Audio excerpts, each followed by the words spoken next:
So ప్రత్యేకించి మీ అందరికీ నా హృదయపూర్వక ధన్యవాదాలు తెలుపుకుంటూ నెక్స్ట్ 2-3 డేస్లో I try to give as many interviews as I can. Nidhi I'm grateful to you. పాప చాలా తపన పడి ఉంటారు. ఈరోజు ఎలా ఉంది అంటే నాకు ఎలా అనిపించిందని, ఇందాక నేను వస్తున్నప్పుడు ఎవరు లేరు, వీళ్ళు కూడా ఎవరు లేరు. నేను వచ్చి చాలాసేపు కారులో కూర్చున్నాను, ఎందుకంటే మళ్ళీ మీరు తిట్టకూడదు, లేట్ వచ్చాడు, నీకు డిప్యూటీ సీఎం అయితే పొగలు వచ్చేస్తాను మీరు అంటారని. నాకు అట్లా అనిపించలేదు. నాకు ఫస్ట్ టైం ఎందుకు మీడియా నాకు ఎందుకు అలవాటు పోయిందంటే, నేను వచ్చిన కొత్తల్లో ఈ జ్యోతి చిత్ర సితార పేపర్స్ ఉన్నాయి. ఎవరో ఫొటోస్ వేయమంటే దిస్ గా ఈజ్ నాట్ సేలబుల్, ఇంకా అవసరం లేదు అంటే నా ఫోటోలు వేసేవాళ్ళు కాదు.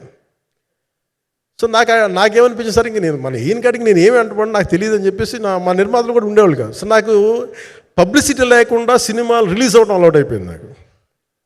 సో అదే ప్రాక్టీస్ అయిపోయింది నాకు అంతే.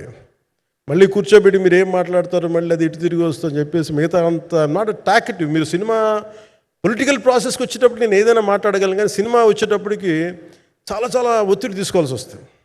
అంటే ఎంత కథ చెప్పాలి, ఎంత కథ చెప్పకూడదు, ఈ మాట అద్భుతంగా ఉందంటే ఏం అద్భుతంగా ఉందో మళ్ళీ తిడతారు తర్వాత, 100 ఆలోచనలతోటి స్లో డౌన్ అయిపోతాను. బట్ కానీ నాకు మనస్ఫూర్తిగా ఈ సినిమా ఐ హోప్ వచ్చిన ప్రతి ప్రేక్షకులందరికీ కూడా ఒక మంచి అనుభూతిని ఇస్తాను నేను మనస్ఫూర్తిగా నేను నమ్ముతున్నాను. ఖచ్చితంగా అలాంటి అనుభూతిని ఇస్తుంది. మీరు థియేటర్లోంచి బయటికి వెళ్ళేటప్పుడు మటుకు విల్ గో విత్ ఒక ఎనర్జెటిక్ ఫీల్తో వెళ్తాయి. అంతవరకు చెప్పగలను నేను.